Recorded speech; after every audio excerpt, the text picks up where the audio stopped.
What up, everybody? Welcome into the Full Coverage Football Show. We are live a little late due to some traffic issues, accidents, and hey, we're coming back with the Guardians win. It is 6-0 Denver in the Thursday night game. My name's Jeremy. That's Drew. Dude. How you doing tonight, brother? I'm good. I forgot all about we were digging in the Guardians. Sorry about your traffic issues. Happy for the Guardians. David Fry's a menace. I'm doing great. How are you? Welcome home. Man, now that I'm actually home after all that, it's good to be home. We're a little late. Let's talk some football. Last week first, Drew, last week we had good football games on Saturday, great college slate. We had Oregon, Ohio State. We had so many good games. And then Sunday set up. Sunday was a good slate of games. What was your favorite memory from the weekend that was? I mean, it was an awesome weekend. To your point, October 12th was like one that we circled on the calendar for college days. It was Mm-hmm. fantastic. But for me, it has to be the Lions beating the shit out of the Cowboys. Um, that was fun. That was fun for me. Of course, Ohio State losing was not fun.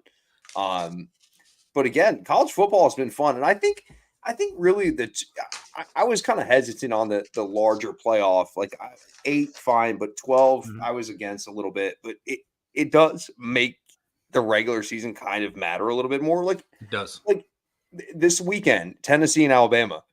If one of those teams loses, they have to run the table. Mm-hmm. You know what I mean? So it's already making for super important games really early in the season. It is. And I mean, we all talked about, the regular season college football means the most when you had the BCS or you had the 14 playoff. But right now, these games, they do matter, but obviously you can still make the playoffs. But we're getting so many good games right now that, I mean, who doesn't love college football the way it is? I'm going to give it to you for a second. I have to sneeze. Sure. So I'm going to pause and go ahead. Yeah, no college. The way college football is lining up, it's been fantastic. And again, we have another great weekend of games in college football. Like I just said, you talk about Bama, you talk about Tennessee. We're like, this is fun, and I also think Texas being, I mean, that's really probably a bigger game is Texas Georgia. Like Texas rolling in to the SEC, and I think Texas is pretty legit.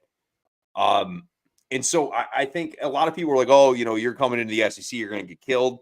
Yeah, you could say Oklahoma probably is running into some of that, but overall, Texas, I think, they're a fun team to watch. They got Ewers back. Not that Manny was bad, but that team Yep. has a lot of depth and they're good kind of everywhere. And we've joked for years on this show. Is Texas back? Is Texas back? Is Texas back? They haven't been good since Colt McCoy, since Vince Young. Man, Texas is back. They are officially back because they're number one right now. Obviously, they are ranked as the best team in the country, but they may be overall the best team in the country because when they go out against big teams, they've won every time. And this Georgia team isn't the same Georgia team we've seen for the past few years. They're hurt on defense. Carson Beck is Carson just Beck, average. dude. He's yeah. Carson Beck's it's an issue, right? Like they don't Mhm. need great quarterback play. It doesn't have to be elite. I mean, look at what Stetson Bennett did. Yeah. It does not have to be elite quarterback play. You just need to be serviceable. And so far, he's been below average, and that's why they kind of look like the team they are. I mean, the team itself is still stacked, but you just have to be able to be serviceable as a quarterback, and that team will look a little different. But as of right now, he hasn't shown it. Yeah, between that and their defense not stepping up like we expect, no pass rush. I know they got injuries, but the pass rush isn't the same. Georgia isn't that same team, but Georgia now has a chance. Like Alabama beat them, and everyone's like, "Is Georgia done?" No, now they have a chance to beat Texas. They beat Texas. It's a whole new ball game here. And then you look at the Oregon Ohio State game. Yeah, Ohio State lost. Ryan Day 1-7 against top 5 teams. He's lost to guys like Harbaugh, Lanning, Saban, Kirby Smart. The dogs are the dogs. And maybe he's not a dog. And we'll talk about that in a little bit. We can talk more about Ryan Day because we're going to talk about questions posted on the Ohio State Buckeyes Facebook page for his coach's show. Bad idea. Bad idea. Terrible PR idea there. But Ryan Day lost the game, but it necessarily wasn't a terrible loss for Ohio State because 32-31, whatever, it was 1 point game. I don't have it written down here. But to lose by 1 point, basically at Autzen, which was a hell of an environment. Congrats to those up there at Oregon. Hell of an environment all around. You lose that game, but it was tight game between two teams. Like either team could have won that game going back and forth. And you'll hear Ohio State fans say, "Oh, Jeremiah Smith, the offensive pass interference that wasn't." Okay, well look at the first quarter, your first drive. You threw an interception. That was an interception. They didn't review it. You got away with it. It could have gone either way. That was a hell of a game for both teams. But Dan Lanning pulls out a move at the end of the game to put 12 guys on the field, get a penalty, but run time off. Is Dan Lanning a genius? Yeah. I mean, absolutely. And Buckeye fans are upset about it. Hmm? They're saying, "Oh, the game needs to be under under investigation." It feels a lot like the Saints Rams game with the pass interference. They're like, "Oh, hey, this has got to go to the Supreme Court." Yeah. No, like, yeah, he's an absolute genius. Like, if you take advantage of the rules, whether there's a loophole in the rules or not, those are the rules. Like, he was smart what he did. But at the end of the day, the Buckeyes turned the ball over, right? Yep. And their offense needed to be better, and they weren't. And listen, Oregon's going to put points up on you. That's what Oregon does. They're fast. They're good. They have a great quarterback. That's just the way it is. But yeah, he's a genius, and Buckeye fans are just going to have to eat this one and move on. But yeah, Ryan Day not winning big games is a concern. You can kind of paint any picture you want, but I would appreciate it if he thought about maybe trying to win some of those. Yeah, it'd be great. And I mean, apparently, when he's not ready to fight an 86-year-old man or a team puts 10 guys on defense at the end of a game, he can't win a big game. Shout out Lou Holtz and Marcus Freeman. But this guy, it seems like maybe he's not. When you looked at Urban Meyer, you knew Urban Meyer was a killer. Nick Saban was a killer. Kirby Smart seems to be a killer. Dan Lanning might have that same dog eat dog attitude. Ryan Day might be a little soft. And when we look at Ohio State teams in the past, why they got beat, especially against Michigan, is they play soft. So is this dude soft and his coach and his team, are they taking that as part of their identity? Because this defensive line was supposed to be studs, and they don't look that damn good. No, and it's Jim Knowles, right? Mm-hmm. Here's the deal. It's time to put up or shut up. As far as the defense in big games, like they give up a lot of underneath bull crap crossing routes. It's been the same shit for the last 3 years. And then you look on the offense side of the ball, you bring in Chip Kelly, who I would say is a more of a finesse OC, right? Like he's doing things like that. And it's like, to me, it's you have two elite running backs.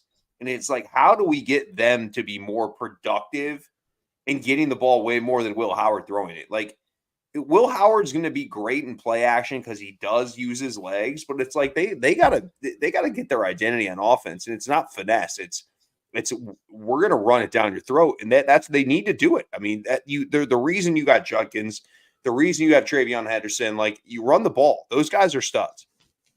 Absolutely. And when you look at outside, you've got Emeka Ibuka, you've got Jeremiah Smith, and it seems like Ibuka's the only guy who ever shows up in these games. You can't blame Smith for it. He's a freshman. But you've got these weapons where if you run the ball, you open up the passing lanes. But for the Buckeyes, good thing is that the regular season does mean a lot still. But you have a chance now to really prove that you're still in there by facing Penn State in a couple weeks, third-ranked team overall, because they went into USC after we talked about the 1-8 2 time zone thing. And they went into USC, almost lost that game, but pulled it off in overtime. And that's another big win for James Franklin, who's dealt with a lot of people saying he can't win the big game. So now it's going to come down to that game if the Buckeyes in 2 weeks can get past, what do you call him, Patrick Mapartment? Is that? Yeah, exactly. It's weird, dude. The whole thing's weird. I'm not going to get into it again, but like, it's weird, man. I mean, Patrick Mahomes cosplay. It is what it is. I mean, looking back more last week, we can talk about more of that later. We are going to talk more about Hutch and the Lions coming up in another segment here. Let's move on to headlines. This week in the NFL, 2 wide receivers traded. Amari Cooper traded for a 3rd round and a 6th round pick to the Buffalo Bills. Cleveland Browns receive a 3rd and a 6th, and we gave up a 7th. Amari Cooper gone. We can talk more about that in a second. Davante Adams, who was, limping around with a hamstring injury, gets traded for a 3rd round conditional pick, which could become a 2nd. And all of a sudden he is ready to play. He has custom Jets green cleats, and he's ready to go, and his hamstring is all good. I mean, yeah. Before we get further into that, if you're on the Raiders, are you a little pissed off at this dude for kind of faking an injury just to get out of there? Absolutely. Okay. I mean, you kind of build a brotherhood in the locker room. Like, you're quitting on your guys. Like that's tough. I mean, they're not good football team, but like that doesn't mean guys aren't out there busting their ass. They Yeah, just right now they're not talented enough, they're and not. they don't really have a quarterback. So the Jets now add to their offense, which is Aaron Rodgers, Brees Hall, Braylon Allen, Mike Williams, Garrett Wilson. What do you expect out of Davante now in New York? And they go into Pittsburgh on Sunday night. Yeah, I don't. I mean, I think they're going to probably, Aaron Rodgers is going to try to feed him the ball. I expect high target share in the first game. I just don't know, dude. Like, I think the offensive line there's more of an issue. This was kind of like inevitable in general. Excuse me. When it comes to like, you knew when Davante Adams wanted out. It was reported he wants to go to like one of two places. Yep. Which is, it sucks for the Raiders because like that puts you in such a hamstrung situation where you kind of like you want to do right by the player, but at the same time, I'm just taking the best deal possible. But inevitably, he goes there. I'm not sure how much better it makes them. Their offense is wonky. It doesn't seem to fit right. Mike Williams is now disgruntled. He's taking the last 2 days off practice due to personal reasons because Aaron Rodgers kind of called him out kind of after the game as well. So it's like you fire the coach, then you turn around and you make a trade, and it's like, I just don't know how much it matters, but I guess you keep your quarterback happy. Yeah, and that's fine. This is a guy who still hasn't thrown for 300 yards in forever, it feels like. Between him and Deshaun Watson, no 300-yard games, and you've had guys like Mike White throw for more 300-yard games. Joe Flacco's throwing for 6. It's been a long time for either one of those guys. Obviously, one playing way better than the other. But as far as the Bills adding Amari Cooper, great pickup for them. And at the same time, as a Browns fan, it sucks to lose Amari Cooper, but that guy did not want to be here anymore. Started this offseason when he wanted a new contract. They worked out a deal, and now my cat's going to start acting up again. Kid over there? But the Browns get rid of Cooper right now, who did, obviously his heart and his head wasn't in it. 9 drop passes in 50 targets for the balls that were close to him. And he had a lot of balls that weren't close to him, which I don't even know you can consider a target right now on this offense because the quarterback's terrible. So Cooper, I've actually got 2 from Watson over here. They credited me with 2 when they want to make the They just flew over to your house. Like, it's believable he's been that bad. Like, and pretty soon when they move to Brook Park, if he's still there by some god-awful curse that this team has, you're going to get a lot more headed towards you. Yeah, but anyway, I could have 25 targets in a season. I mean, for the Browns to move on from Cooper, it works for them because you're a 1-5 football team. You're probably not going anywhere. Your quarterback's terrible. You get a 3rd-round pick for a guy who wasn't going to be back next year. For the Bills, if Amari Cooper can be the Amari Cooper we all know and love, this is a great pickup for them because it costs them almost nothing, less than $900,000 for the rest of the year. How do you feel about this deal? yeah, and he will, by the way. Amari Cooper will go out and ball in Buffalo. Wouldn't Mark surprise my me. word. I think you bring in the rumors of trading him in the offseason. And it's kind of been that. And I think he's clearly lost hope in the quarterback. And your team refuses to change quarterbacks. Here's the deal, man. Jameis Winston comes out. Jameis Winston is going to be throwing for more yards. Now, Jameis Winston is going to throw you some picks. But that's why we love Jameis Winston. But like, I feel like he wanted out. I mean, you watch the routes, and I'm not saying the guy gave up on the team and any to the stretch, but like, yeah, there's the reason he's dropping balls. It's like it's right now. It feels there's an aura around that team that's just, it sucks. He knows it. He's seen what 4 was last year, and it's tough. But like I think he goes to Buffalo, and I think he's really good because I think Buffalo values him, and I think that he has a quarterback that can, throw passes. Yeah, a guy who's actually way, way, way, way, way better than the current guy that he was getting the ball from. But for Cooper, the dude is one of the nicest guys. Everyone will say it. He's a great teammate. He's a great football player, but he has weird endings to everywhere he's been. Dallas, it was weird. Oakland, it was weird. I mean, who knows? Let's move on to another headline. It looks like the Pittsburgh Steelers, who will now face the New York Jets on Sunday Night Football this week, they're moving back to Russ.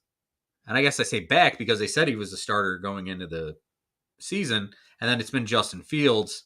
And then you weren't sure if it was going to be Russ, but now they're headed to Russell Wilson officially. What do you expect out of Russ? Is this better for the Steelers? I don't know. Isn't it the weirdest quarterback situation in the league? Yeah. It's like, I don't think Justin Fields is a very good quarterback. Now, Justin Fields has some skills that he'll be able to actually be somewhat serviceable. But like, you look at the Steelers, they're not lighting it up offensively. And so Russell Wilson comes in, and I'm like, all right, Russell Wilson is a better thrower of the football. Yeah. However, Russell Wilson's been dog shit for a few years now. So like, why am I supposed to believe that? He put up such good numbers last year. Okay. Sean Payton did a lot for him. Like, here's the thing. For me, it's like, I'm not gonna be. I think long term, Russell Wilson is probably the better quarterback for them to win. It'll probably shut your diva wide receiver up. You know, it's just, for me, it's like, I don't know how much better he is than Justin Fields, because I just think that Fields brings the athleticism where Russell Wilson, that's kind of past him at this point. Mm-hmm. But I honestly think you could play either of them. You're probably the same. I really do. I think you probably could just be the same. You hit it. Team. It's basically like Michigan's quarterback situation. You got one who can throw and one who can run. Yeah. And now Michigan's going to be starting Jack Tuttle, who went to high school with Chris Olave, who's been in the NFL for 3 years. But for the Steelers, why did it work with Justin Fields? It's because their offense isn't very good, and he's able to make, off-schedule plays, basically run around with football, get touchdowns. For Russ put up good numbers last year, but I think a lot of that was Sean Payton setting him up to put up those decent numbers. And the guy still won't throw over the middle of the field. So anybody who's got Pat Freiermuth in fantasy, who hasn't been very good already, is going to be even worse. George Pickens, you're going to find him outside from time to time, but Russ won't throw the ball over the middle. So it is really a coin toss to see who is the better player for them going forward. That offense sucks, dude. They don't have weapons. No, they suck. And I'm starting to think George Pickens is just an overrated loudmouth at this point. Yeah. Like, dude acts like is a 1.8 yard, you know what I mean? Like, no. they just don't, I don't know. They're not good. And yet they win football games. Yeah, and that's just because that's they always have a good defense, and that's their head coach. Yep. And it's like Justin Fields has done enough for them to score points. And listen, I'm not saying Justin Fields is pathetic. I think he's serviceable. I just don't think that either of them are a top 20 quarterback in the league. No, I mean, they might not even be the top 20 quarterbacks in the state of Pennsylvania. Like, they're not great. And like Justin Fields, we all liked him at Ohio State. Like, he was a good player to watch, and he just has not figured it out in the NFL. And for all the people who are like, "Oh, now look, wide open in college, man." Got like let's be honest, like, you're not, and you have 8 games of the year that are against cupcake teams. Yep. Like, in the NFL, you're strapping it up against a team that can beat you. I don't care if it's the Patriots, it's the Jaguar. I don't care who it is. Like, it's the NFL. Like, the parity is so thin. Or so large, rather. It's anybody can beat anybody. Yeah. And you're 100% right on it. Let's move on to Friends of Football segment here. Not bringing anyone in. Instead, we're going to our friends on the internet today for some super fun topics like Ryan Day, who we talked about earlier. Ryan Day 1-7 now against top 5 teams. Ryan Day has a coach's show every Thursday, noon to 1. It's at Roosters in Columbus. And is that Ohio a bar? State Buckeyes? Yeah. And apparently they've got great chicken wings. I didn't get to go the last time I was there, but I've heard good things about it. So next time you're in Columbus, check it out. Great food, allegedly. Ohio State Buckeyes Facebook page. Ohio State Buckeyes at Ohio State Buckeyes if you want to go and check this out. Their Facebook page says, hey, let's go with this. Let's say, the Ryan Day show. Let's ask some questions, fans. Let's get some questions together. Some of the comments on this, I'm not going to throw out anyone's name. One guy brings up Denzel Burke, who got toasted by Evan Stewart play after play. I have a question. Could the girl delivering wings get past Denzel Burke? Most likely. There's a picture of Ryan Day smiling. That's a big smile for a coach that can't win big games. I love comment section. Looks very happy for a coach that chokes on big games. Good guy, but he can't win the big game. Hire Belich. I don't know who Belichick is, but Belichick? I don't know. instead of going on shows and podcasts, perhaps you should be working with the kids and game planning to win a big game for the change. Oh, I hate that person. I Yeah, hate that person. I The do too. person that anytime any player, anybody does anything that's not like football related, you're like, oh, just why aren't you catching balls, man? Why aren't you lifting? It's like Jesus, that person's the worst, but the other ones are great. I used to get up early on Sunday mornings to watch the John Cooper show back in the day. Seems like a similar exercise tuning into this. Now, I've called him John Cooper many times, but whew, here's my favorite one. His hair dye is wild. And we've brought this up on the show. This dude has one of the most stressful jobs in the world. I get it. He's making $10 million a year. Good times. But there is no way in hell brother's hair is that jet black. Mm-mm. Hang I on. agree. Those are hilarious, by the way. I mean, that's a terrible PR move. You like, it's early in the season. The Buckeyes are fine. I'm not concerned about him at all. But like, he deserves to be grilled. And dude, the comment section on posts or like the internet is hilarious. It's wild. It's a terrible place, but it's also the best place. And that Why not quit now instead of getting fired at the end of hopefully the season? I just want bro just to say, good. Fire Ryan Day. Fire Ryan Day before he Rich Rodriguez's OSU. Like, come on, he's 61-9. Yeah. I mean, yeah. The Belichick thing, dude. Imagine Belichick recruiting kids, dude. It was like, just like that shit right there in my mind is hilarious to think about. Like a 70-some-year-old Belichick just in parents' room, like in their houses, recruiting their kids. Does your son want to learn how to do his job? Send him to our school. By the way, real quick, not to get off topic, but have you seen any of the, and I haven't seen any of it, but any of the Netflix show with Aaron Hernandez? No, all I saw was the guy who played Rob Gronkowski. Okay. And that was it. So I haven't seen any either, but I've seen a couple clips online as well. There's one of Bill Belichick. And he's just like rocking out to like Bon Jovi in his office and doing like air guitar shit. It's pretty wild. But no, I laugh at just thinking about Belichick just sitting down and recruiting somebody. It's fucking great. Listen, we all know who the next guy is if Ryan Day doesn't work out. If Ryan Day loses to Penn State, if he loses to Michigan, this is Mike Vrabel's show next year. So it will be a Belichick disciple, but it's going to be Vrabel. That's the guy they're going to go after most likely. But for the most part, Mike Vrabel. Yeah, Mike Vrabel's a great dude. Like he is. Is he on your staff? He is, and he's in the building. He's working with tight ends. He's not in the game day staff, but dude, he's there. He's a great. Maybe he dude. Should be. He's ripping cigs. Like the dude is Blake Bortles as a head coach. He's the best dude. He's a great dude, and Tennessee made a mistake firing him. But hey, for Ryan Day needs to get his shit together, and I think we'll be okay. Like dude, Tennessee fucked you over because they took Callahan. Now your offensive line couldn't block me.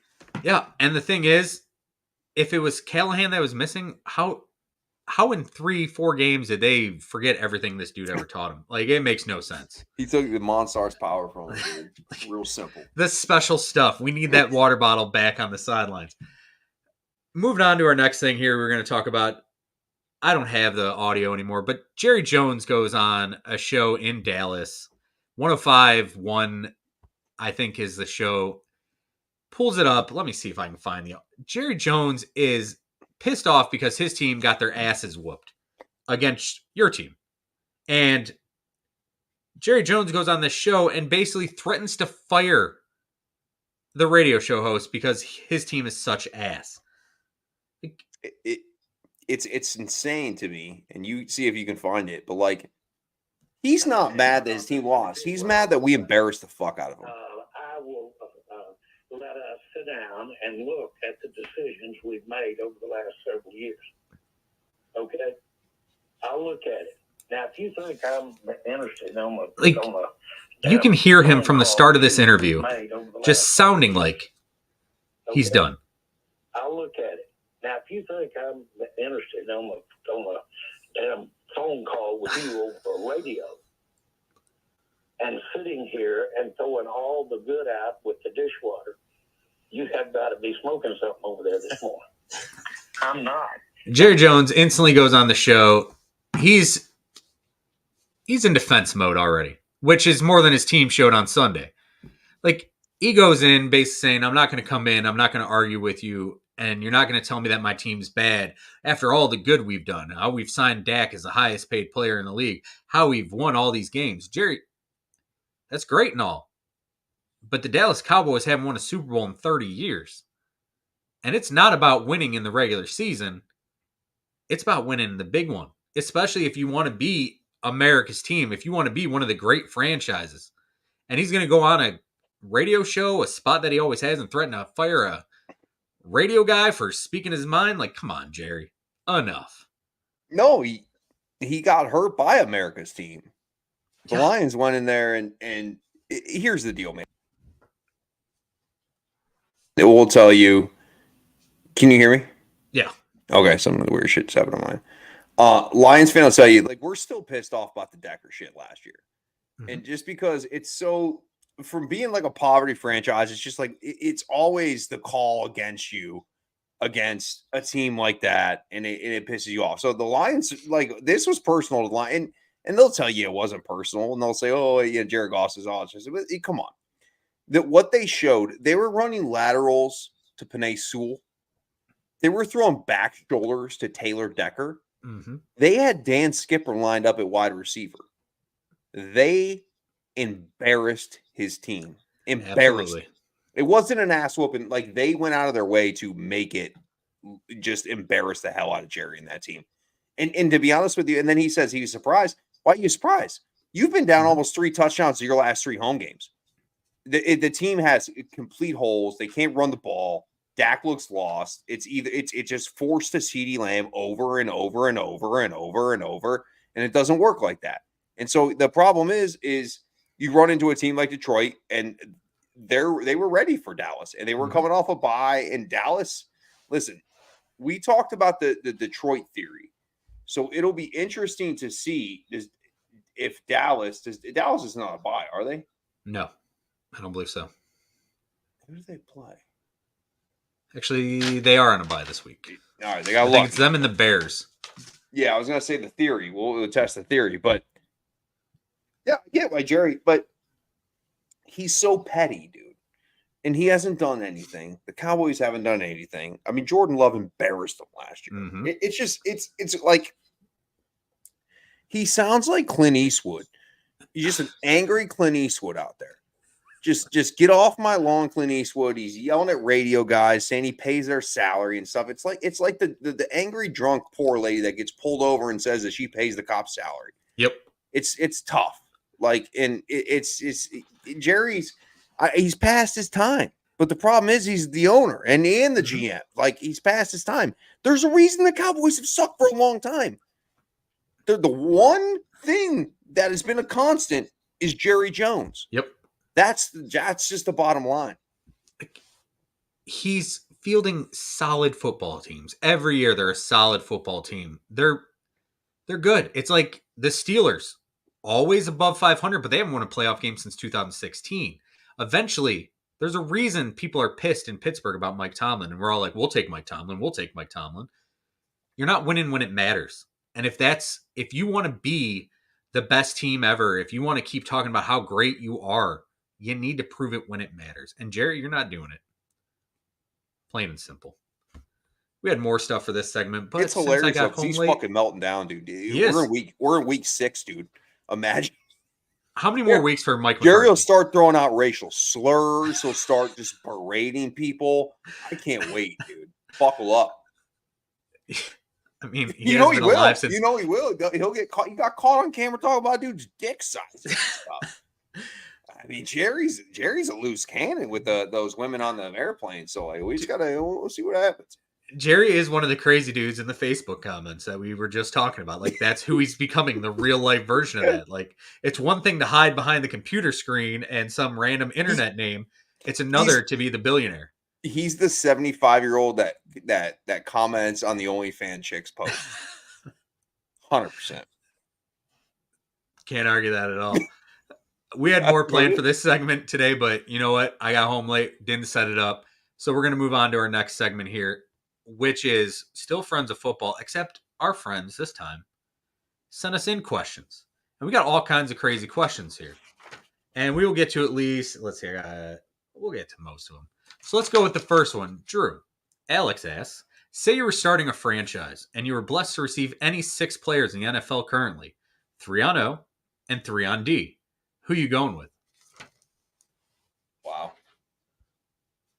That's a great question. Absolutely. I'm taking Justin Jefferson. Mm-hmm. I'm taking Patrick Mahomes. Man.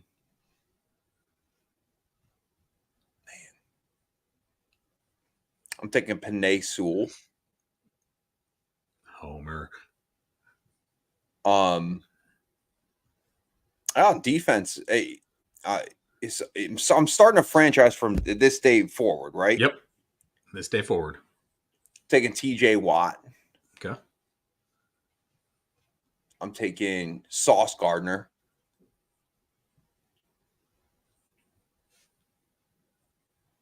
Man.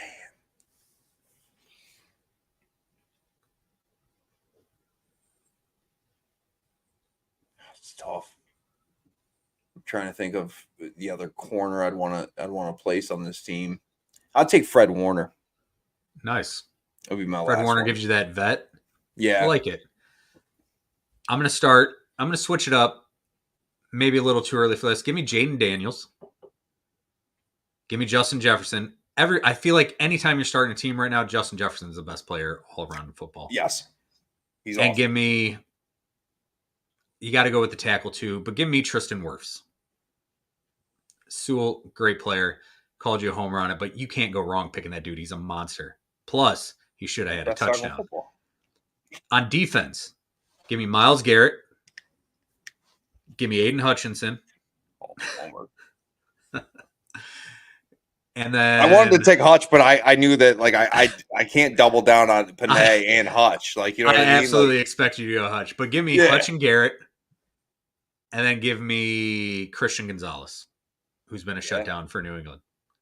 So, I mean, you can't go wrong. That's a great question, Alex. Thank you. That was a good question. All right. Next question. Drew, this is from Kyle. Big fan. Your Lions. 1 to 10. How much does losing Hutch hurt? And how do you overcome this injury? 8.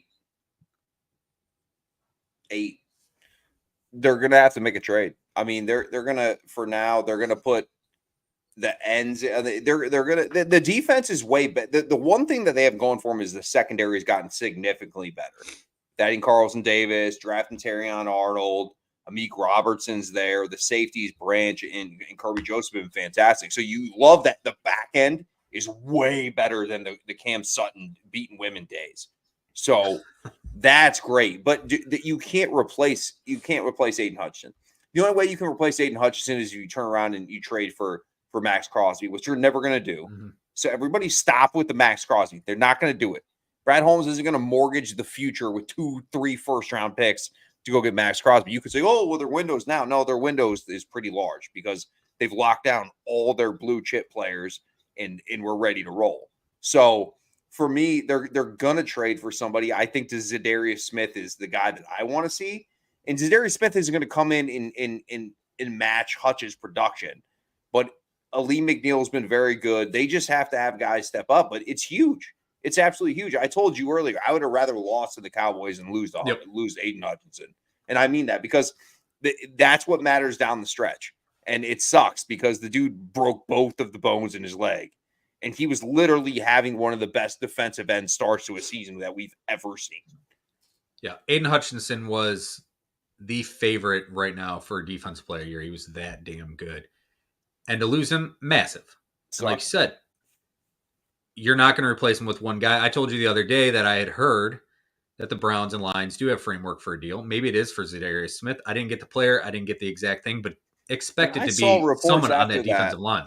That it was like a 4th-round pick, which wouldn't be surprised, but I don't think it happens this week. I don't think it happens next week. I think it's closer to the trade deadline when the Browns realize, hey, we are officially out of this.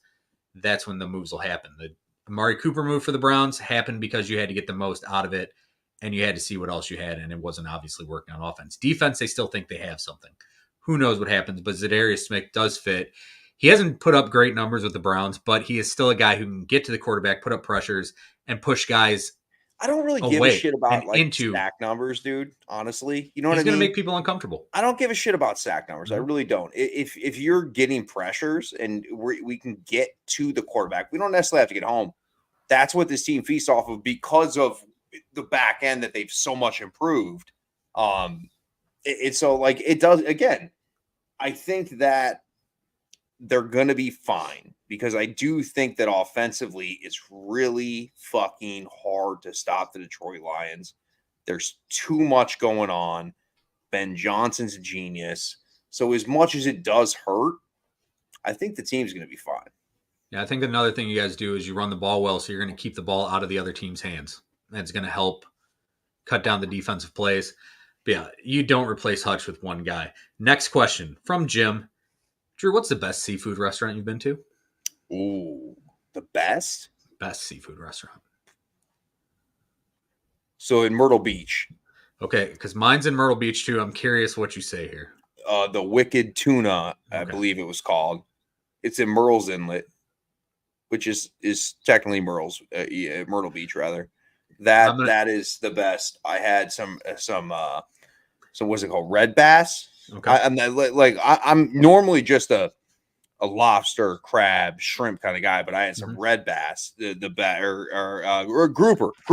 Grouper's good. Okay. Sorry, I'm taking this back. That was the best place I've been. Yeah. Also, going to Myrtle Beach, but also not technically Myrtle Beach. I'm going to Drunken Jack's, which is also in Myrtle's Inlet. Yeah. Drunken Jack's, best seafood I've ever had in my Myrtle's life. Inlet is awesome. And as soon as you said Myrtle Beach, I'm like, please don't say it. It's going to sound weird if we both go the same one on a question. So I got married. So tomorrow's my 10-year anniversary. Happy anniversary. Thank you. I got married in Myrtle Beach, and the after party, we went to Drunken Jack's.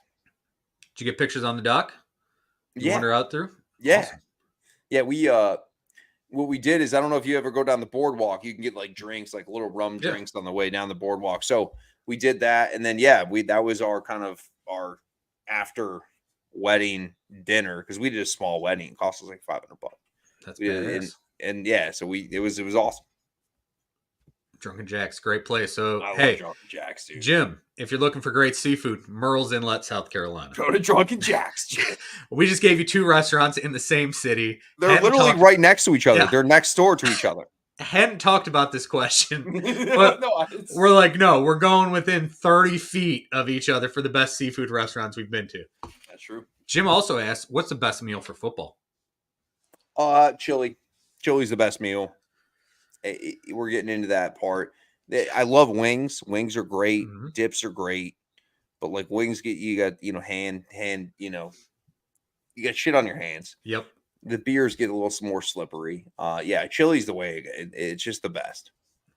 Yeah, I had chili last week for football, and I figured it was a great football weekend. Go with the chili. Also, anything in the crock pot, man. Yeah. Crock pot come fall time, it's fantastic. Chicken and dumplings this week, so can't go wrong with that. Nice, easy. Right. Next question from Ashlyn. Can the Buckeyes still win a natty? Sure. Absolutely.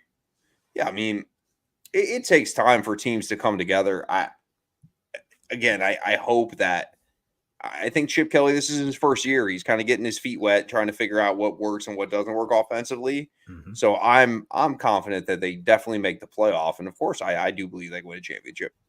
Yeah, I'm with you on that. If you beat Penn State, you beat Michigan, you're probably going to get Oregon in the, Big Ten title game.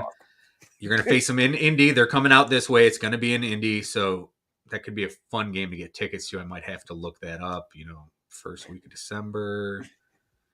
Yeah, I might have to look into that now that I just said that out loud, and then I'll buy tickets and it'll be Indiana and Oregon. Indiana's fun, dude. Indiana is fun. Kirk Cignetti doing a hell of a job there. But yeah, the Buckeyes still have a chance to even be the 2 seed. Yeah, I mean, it's so early, dude. That most teams are going to lose.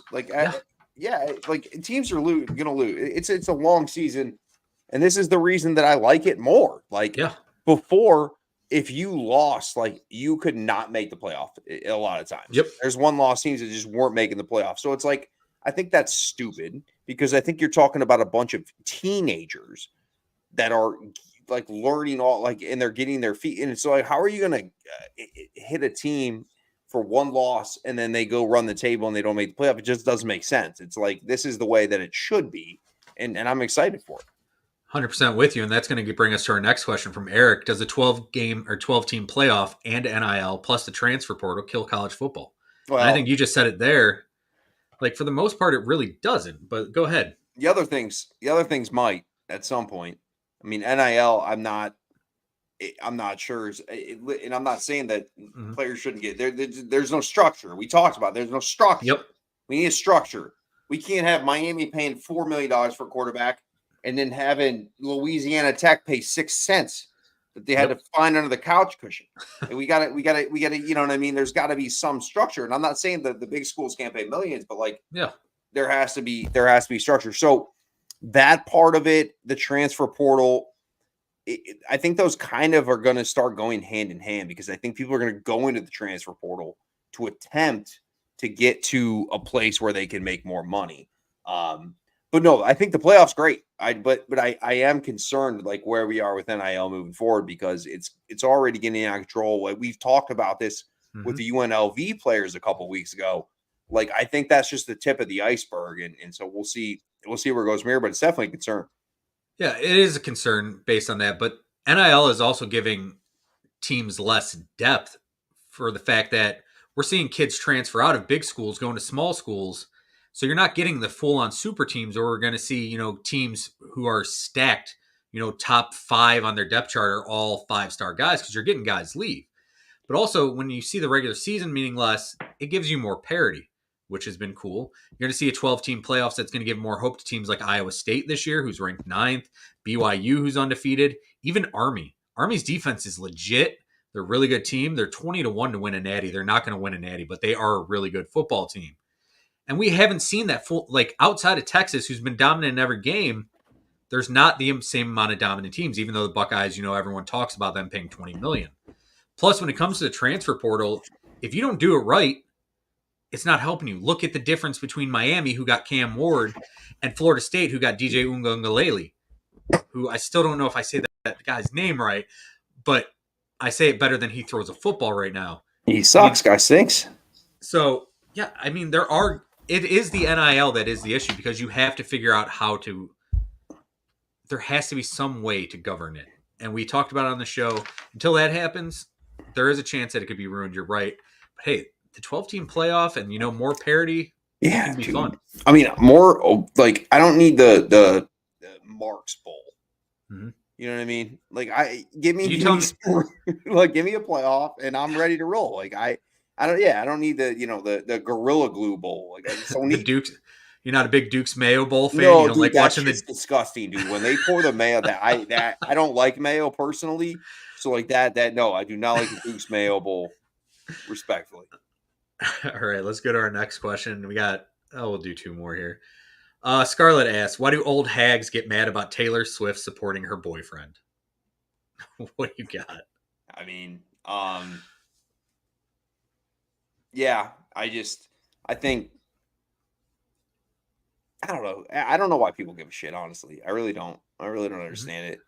I clearly, the thing is, clearly the NFL is using it as a way to promote itself, clearly reach a different fan base. There's certainly lots of video of it during the game, which you can, argue, we just want to watch a football, but I don't think it's ever taken away from our watching of the football. So I don't know why people get so mad about it. I don't like Taylor Swift at all, but I don't care. Like that, she's like, it doesn't bother me at all. You're not going to watch Chiefs Niners this week, and if they show her, you're not going to make a big deal out of it. Now, she won't be at the game. She's got concerts in Miami this week.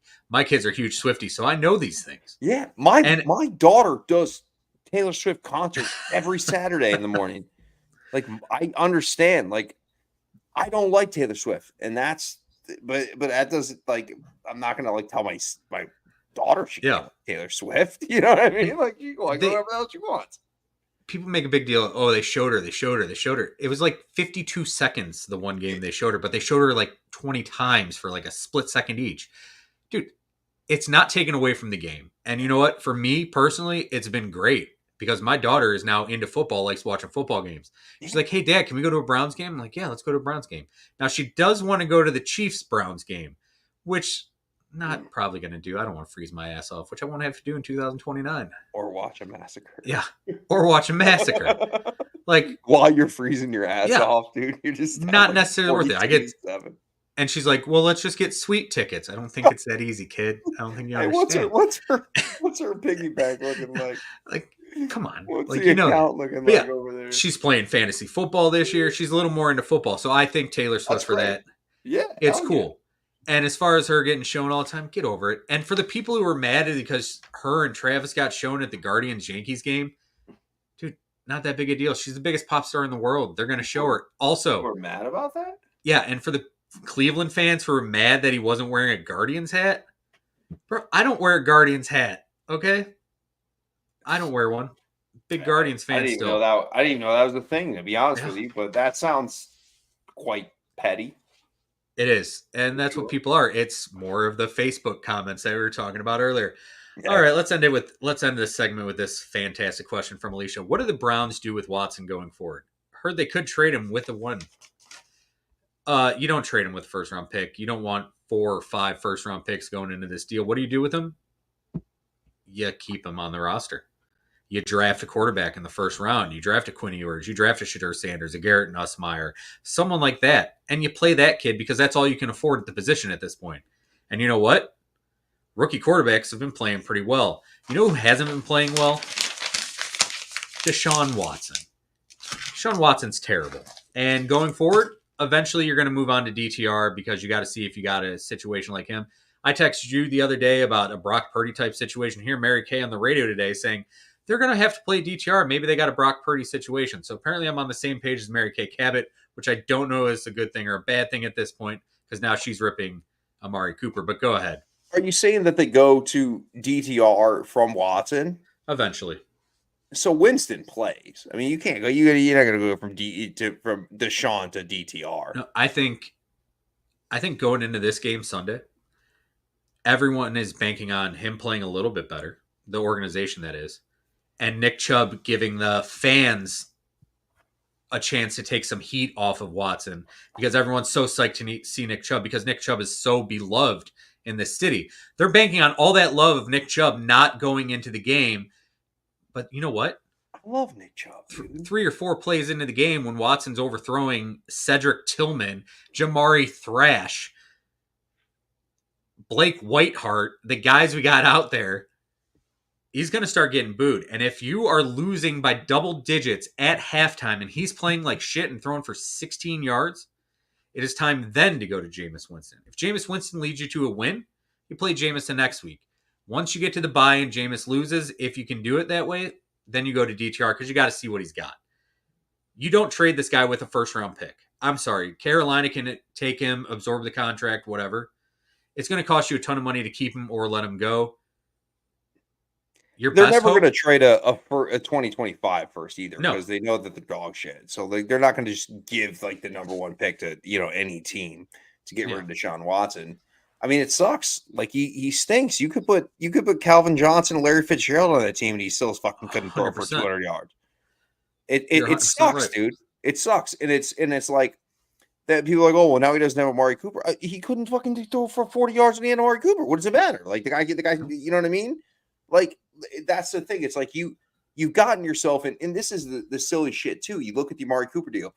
Oh, we just front loaded all this money and guaranteed money. And now we're just going to trade away Amari Cooper for $900,000. It's just like the moves have just gotten bad, and they look terrible. And they backloaded the Watson contract as well. Mm-hmm. It's like you don't have a choice if you're Cleveland. Nobody's taking him. Nobody's taking him. You're not going to trade a first-round pick to take him. You're going to get the money. And unfortunately, this isn't Major League Baseball. This isn't Major League Baseball. So the thing is that cap hit is going to hurt you for a long, long time. And to your point, you have to draft it. But it's like My problem is you lose the locker room the more you roll him out there because nobody in that locker room believes he gives him a better chance to win than Jameis Winston. And maybe I don't think anybody does. And No. Amari Cooper do that. And Nick Chubb can come back. The offensive line's fucking dog shit. Let's not act like Nick Chubb's coming back for 150 and 3 touchdowns and is going to save Cleveland. The quarterback sucks. You have to throw in this league, and it's just too bad. They got to sit there and eat it. And people are losing their jobs for this shit. Stefanski keeps rolling him out here. Stefanski's gone. Barry's gone. They're all gone because people are going to lose their jobs over this Watson contract, and that's just the way it is. And eventually that could happen, but you've got to, for the Browns, you've got to see if you can get anything out of them because you've put so much into it. And I'm going to take the rest of this. I'm going to let you take care of something here. So you got to step away for a second. Right. So when you look at this team, they're terrible. We know that. The Cleveland Browns are god-awful. They haven't been good. They have to keep rolling Deshaun out. I don't think Stefanski wants to. Stefanski does not want to keep playing him. I guarantee that. It's not like Stefanski forgot how to coach. He's a 2-time coach of the year. You can't say this guy plays or coaches better with crappy quarterbacks. You won games with PJ Walker. You won games with Joe Flacco coming straight off the couch. Jacoby Brissett looked good in this offense, and he hasn't been good in New England. You've won games with garbage quarterbacks. Hell, Nick Mullins almost won you a game during the COVID year, not knowing the playbook, just coming in, kind of similar to what Baker did when he went to LA. It's not that Stefanski forgot how to coach. It's not necessarily the offensive line doesn't know how to block. They look disheartened. When a team goes out there and they have no confidence, they are easy to step on, easy to destroy. Because when you're not into it, when you don't have that confidence in your entire team, and you're facing a guy who is completely confident across from you or knows that he's going to get to your quarterback, you don't know what you're going to do as an offensive lineman. It is a bad situation. It is a terrible situation all around. And now Drew's back. I'll fill him in what I was saying here. I was talking about Stefanski. You said Stefanski to lose his job. It's not like he forgot how to coach. Obviously, this isn't a guy who wants to be playing Deshaun Watson, but we're talking about how you won with PJ Walker. You won with random quarterbacks last year. DTR in the Steelers game last year, coming off no starts, and all of a sudden he's your starter. It's not a guy who forgot how to coach. It's not any of that. It's just the fact that Deshaun Watson sucks, and they got to figure out what they have with him. And eventually you move on by keeping him. That's the best way to do it. No, it sucks because Stefanski's he's going to get fired, dude, because his team isn't winning shit. They're not turning anything around. And it sucks because Stefanski's a good head coach. But that's to me, there's no way Stefanski is the one saying I'm rolling out Deshaun Watson over and over and over. So he's just gonna fall on the sword, and you're gonna lose a good coach because again, the pieces he put together last. I mean, he had 5 different quarterbacks start last year. Okay, you called Joe Flacco from a villa in the Maldives, and the guy showed up, and. Way better than Deshaun Watson. He sucks. It sucks, but he sucks. And you can bring up people who say, well, Joe Flacco was a Pro Bowler. You don't remember the Denver era? You don't remember the Jets era of Joe Flacco? By the way, he wasn't good. No Browns fans remember that Joe Flacco also was an interception machine. Yeah.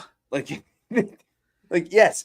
But that's the thing nobody wants is just throw for more than 40 yards. They want to see some excitement. They want to see a ball move down the field.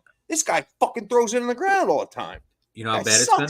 The Browns offense this year is worse than the 2017 0-16 Hugh Jackson, Deshaun Kaiser, Corey Coleman can't catch a football, can't catch a cold team. That's how bad it's been. Let's pick some football games and have some fun again. I shouldn't have ended with that one. God, Deshaun Watson ruins everything. Number 24, Michigan, a 3-point favorite at 22, Illinois. Illinois, who ruined a lot of bettors' weekends last week. Who are you liking this one? Give me Illinois. I'm going to take Michigan. All right. I like Illinois. I do. I think Illinois should win this game, but last week kind of threw me off. I hope Illinois wins. Bama, number 7 overall. They are a 2-point favorite. It looks like I have written here. I don't know. It could be a backwards S. At number 11, Tennessee. This has to be a Bama game. I'm taking Bama. Bama wins this game. Otherwise, they're in serious trouble. Kalen DeBoer is already on the hot seat from Bama fans, not actually on the hot seat with Bama. The Vandy game almost got him shot into the goddamn moon. Into space. Kalen DeBoer will get it figured out. Jalen Milroe seems to show up in big games. And plus, Tennessee, They're not the juggernaut we thought they were. Their offense has come back to earth.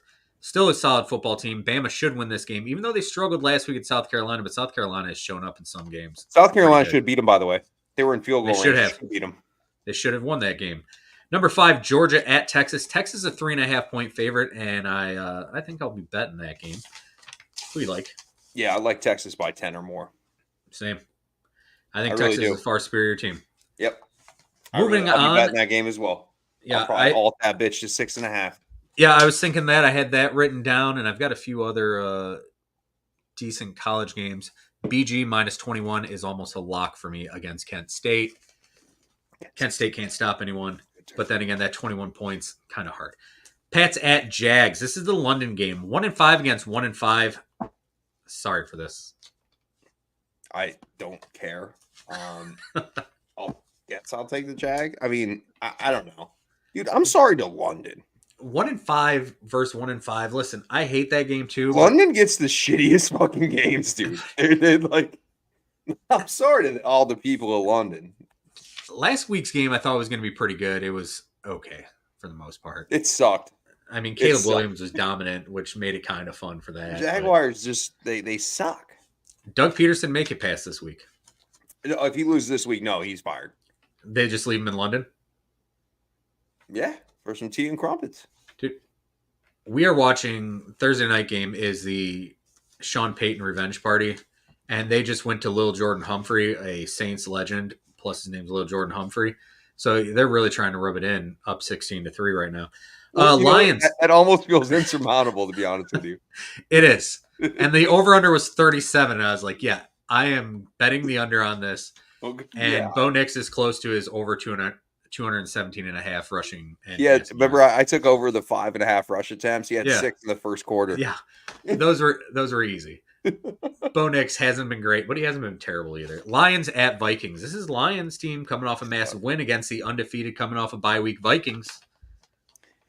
Yeah, give me the Lions. I honestly, I think they're really humming right now. Clearly, Jared Goff's had back-to-back essentially perfect games as QBR is concerned.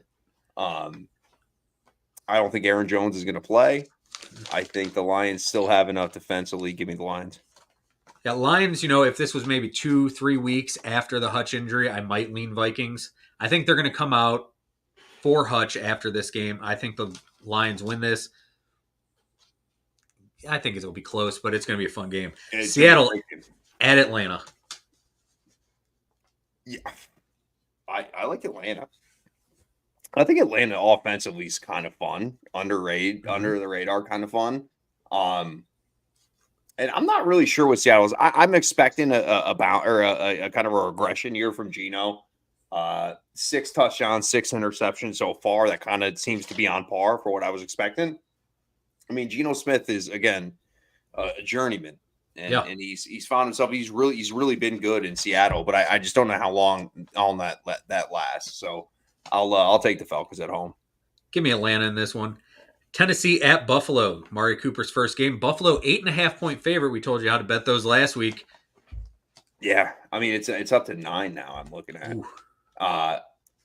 I'm not going to take the spread, but give me Buffalo. I mean Tennessee's not a good team. You want to know how bad? Only Pollard's actually looked decent though. He did, and for being a dead body in Dallas last year, I think Tony Pollard has been pretty good. They can run the football. Tajay Spears has ran the ball well. I mean, this is a team that showed they can run the football. Buffalo last week showed they can run the football as well with Ray Davis, the guy out of Kentucky, who looked pretty good replacing James Cook. Is he? Yeah. I didn't see that. Time to remove him from a couple lineups. Will Levis has been bad. We all know that. Like, he's inconsistent. Who's the backup over there, For Will Levis? Yeah. Mason Rudolph. Myles Garrett's good buddy.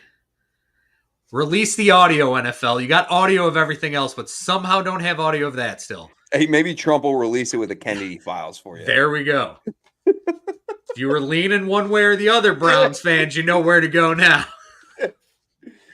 But back to Will Levis. He's been terrible to watch. You know what? Still 66% completion percentage. He's fun. No, he's fun to watch. Don't get me wrong. He's fun to watch. Like, he can move the ball at times, but man, he always makes a ridiculous turnover. If Brandon Whedon and Josh Allen had a baby, bam, it's Will Levis. Cincinnati, 6.5-point favorites at Cleveland. Browns always give Burrow issues, but it's a different year. Who you like in this one? Cincinnati. Cincinnati and the points for me. I mean, I don't think there's much. I think we said it all. I mean, sadly, I have it written down here. Watson's awful. Browns 2017, 0-16, very similar. 15.8 points a game, 240 total yards a game. 240 total yards a game. Fucking know what you need, man. Just That's all I wrote. Oh, we're putting that one in Wars Wagers for sure. Houston at Green Bay could be a Super Bowl preview. Yeah. No, that's not accurate. This is a great game, though. Yeah, I like this one. This is a 1:00 game. A lot of good 1:00s. This should be a track meet, in my opinion. It is tough because Nico's out, but I like CJ Stroud. I just think CJ Stroud makes less of the. I just think he's more secure with the football. Jordan Love, like last week, for example, the first half that they played was very strange. Green Bay's they're a very explosive team. It's just tough, man, because you're without Nico Collins. I just still like the Texans here, but this honestly, to me, when I'm talking through this, is just me hating the Packers. As a fan, so I'll take the Texans, but that's mostly spite. I will take the Packers and hope for a good game from Jordan Love because I realize I'm playing you in ESPN this week. So I'm going to start Jordan Love over Baker Mayfield and hope he gives me some points and I get a win. What league are you playing me in? Our ESPN. Okay. Yeah, you're 3-3. I'm 4-2, and we both got one guy playing tonight. We do. Yeah, I'm just. You can tell how dialed in I was for this matchup, dude. I got there with 3 leagues. Like I forget. Oh, you got Cortland Sutton, and I got Denver's defense. So Cortland Sutton, I'm sure he's lighting up. 0 so far, and I got 12 points from Denver's defense. But I'm going to stick with Jordan Love, even though ESPN keeps telling me no. Start Baker Mayfield against. I think Baltimore. Did I start Cortland Sutton in CBS too? Yeah, sure did. Sick. All right. Yeah, I need to win in your ESPN league as well because your team is going to run away with it right now. Miami at Indy. Again, dude, this game sucks. I think Anthony Richardson's going to play. I don't think Jonathan Taylor is. I'll take Indy at home just because the Dolphins suck. I know they're coming off I think they're coming off a bye, aren't they? They are. Yeah, I do like that, but I'm still going to take the Colts at home. Another terrible game, though. Give me the Colts. This game could go any way. If Joe Flacco plays, I think Colts dominate. Philadelphia at the Giants. Malik Neighbors cleared the concussion protocol. He will be in the game. Nick Sirianni fighting with his own fans now at this point. I feel like it's only a matter of time. He sucks, man. That guy's an ass. I feel like when he was winning, this was fun. Like when he went off on the Colts fans, after, Frank Reich got fired, like they were winning games. It was okay then, but I get it. And you know what I didn't like last week after he did that? He brought his son or his kid. I don't remember his son. Soft. I'm sorry. So he didn't get asked tough questions. Exactly what it was. 100%. Soft as hell. Yeah. Also, I'm still on the fact that the Eagles should trade their entire draft to try to get Dan Campbell away from Detroit with the way he hated Dallas last week, even if it's just for winning 2 games a year. Who do you like in this one? Give me the Giants. I will also take the Giants in this one. I think Jalen Hurts sucks. I don't know what happened to him. Like when they first drafted him, I thought he wasn't good. And then he was. He got Davante. Like I just think he sucks. That's all I'm going to say. I might be completely wrong with that, but I just don't think he's very good. What he did in that Super Bowl game against the Chiefs was incredible. He single-handedly kept him in that game, and he hasn't been shit since. Guy, though. No. And I think losing Jason Kelce this year has really hurt them. From the Browns. Maybe he's just been hanging out with 4 from the Browns. No, because I would trade 4 for Jalen Hurts all day long. I'm not saying he's gotten that bad. No. Eagles, I will make that trade. I will take them to the airport, pick them up. I mean, yeah. Let's go to the 405 games. Las Vegas Raiders, Aiden O'Connell show at the LA Rams. And Cooper Kupp possibly back. They're coming off a bye. Yeah, give me the Rams. I mean, I think I think the Antonio Pierce. Listen, we're always ones to go to bat for the interims, but this hasn't worked out real well. No, and I always say don't hire the interim, but I was aboard with hiring him. I would, yeah. I mean, who was the other interim we were? Maybe it was a couple years ago. I don't remember. But yeah, Cooper Kupp coming back. I think the Rams get it done. I think the Raiders kind of a mess. The Raiders' last interim was the guy they should have hired, the special teams coach. That's okay. So Rich Battaglia, Rich Bisaccia, ricotta cheese. In fact, ricotta cheese would have been better than Josh McDaniels. But Rich Bisaccia was the guy I thought they should have hired after they got rid of John Gruden. It's like they get whatever. Anyway, this game, interesting because you don't know what to expect out of it. Give me the Rams, though. I expect them to win. Carolina traveling to Washington. By the way, but yeah. I mean, it's not, dude. It's not. Nobody gives a fuck, dude. Respectfully. Sean McVay coming off a bye. Do they put up a ton of points or they still look like trash? Because they haven't looked good. Matt Stafford hasn't looked good this year. Well, he's throwing to nobody, dude. He lost Puka and he lost. Like, sucks. It sucks. Nick's breaking off big runs. Have you seen the Stafford to Giants rumors? No. That's because they're not even. I mean, I did see it, but now that I'm talking about it, it can't be real. There's no way he goes anywhere other than with Sean McVay. I think he's done. That's his career. It's his career in LA. And I think once Staff retires, I wouldn't be surprised to see McVay head to the Monday Night Football booth or something like that. Right? He's great. He's great. He's probably way better than Brady. Yeah. And Brady's kind of growing on me. He's not great, but whatever. Carolina at Washington. Yeah, Dalton versus Daniels. Yeah, Washington should roll in this game. That's all I got. Carolina's line, it's been better, whatever.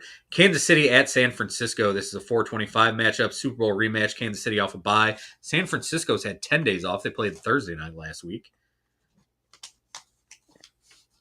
Who you like? I'm so sorry. I'm losing my mind. My wife just texted me. Will you repeat the game? I'm so sorry.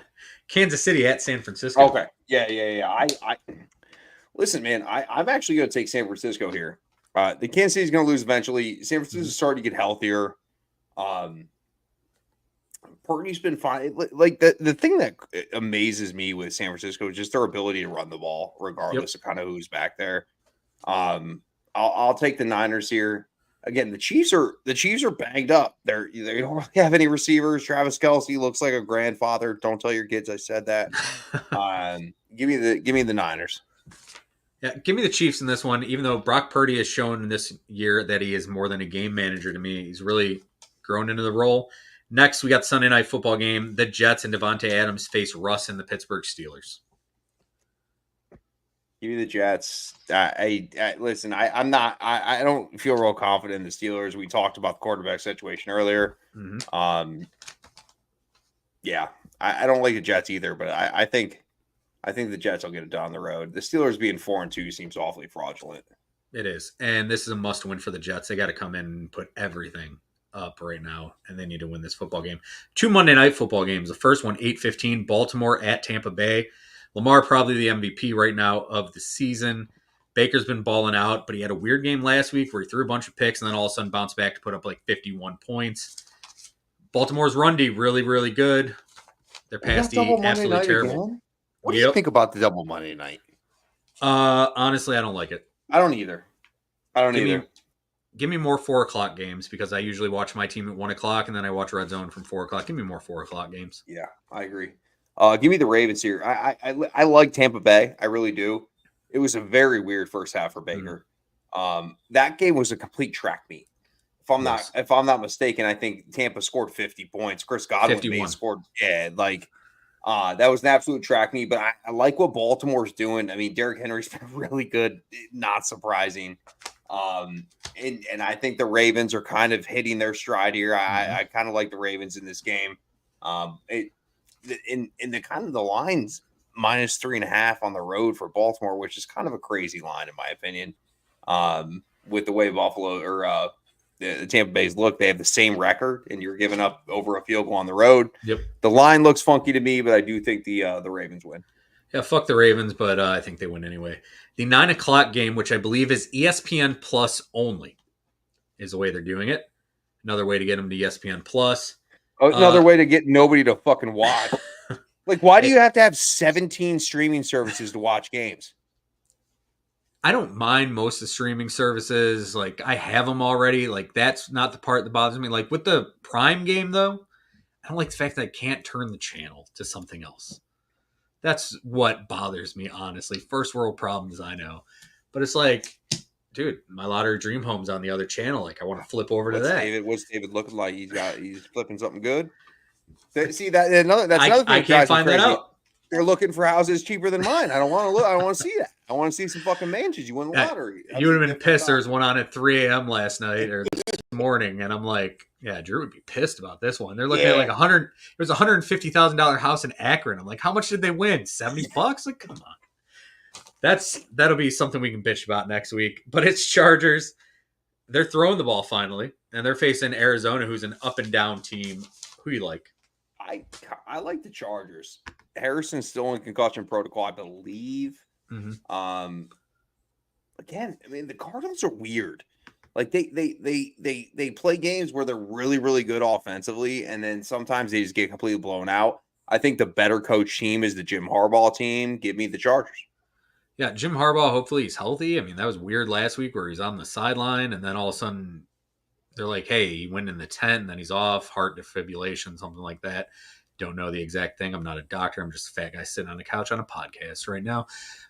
But I'll take the Chargers as well. They are the better coach team. Let's move on. Ward's wagers. You were 2-1 last week, I believe, is what I have here. 154, 93, and 5 over the past 3 seasons. What games you like, brother?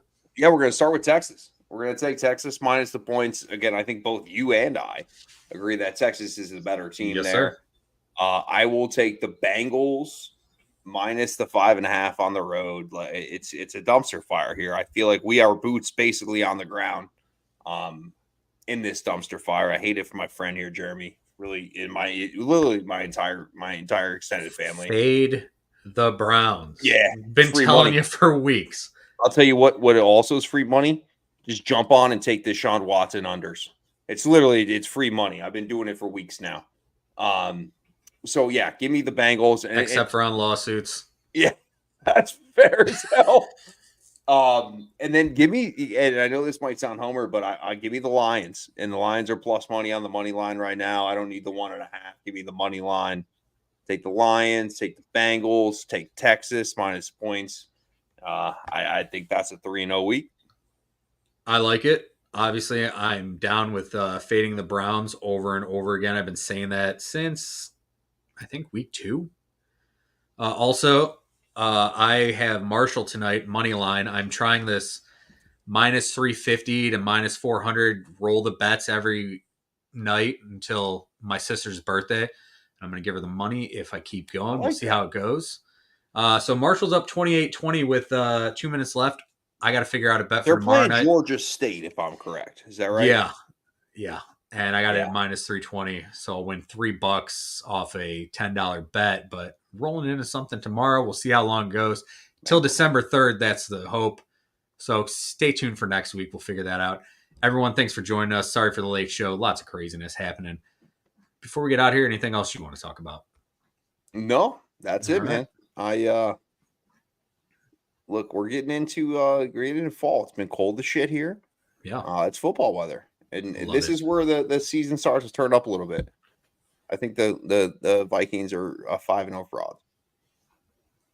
We'll find out this week when they face the Aiden Hutchinson-less Detroit Lions. The most fun team to watch in football, possibly. We'll see you next week. Remember, as always, if you live the life you love, you love the life you live. Night, kids.